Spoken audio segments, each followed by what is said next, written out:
امام مالک نے خبر دی، انہیں سمی نے، انہیں ابو صالح نے اور انہیں ابو ہریرہ رضی اللہ عنہ نے کہ نبی کریم صلی اللہ علیہ وسلم نے فرمایا، شہید 5 قسم کے ہوتے ہیں: طاعون میں ہلاک ہونے والا، پیٹ کی بیماری میں ہلاک ہونے والا، ڈوب کر مرنے والا، دب کر مر جانے والا، اور اللہ کے راستے میں شہادت پانے والا۔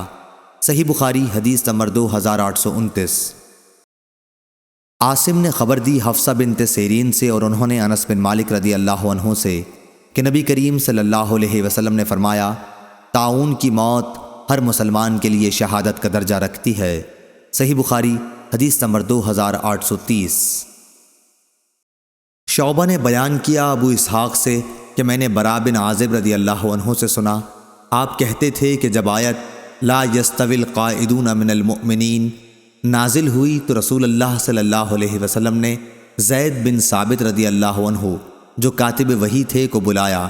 آپ ایک چوڑی ہڈی ساتھ لے کر حاضر ہوئے اور اس آیت کو لکھا، اور ابن ام مکتوم نے جب اپنے نابینا ہونے کی شکایت کی تو آیت یوں نازل ہوئی، لا یستوی القاعدون من المؤمنین غیر اولی الضرر۔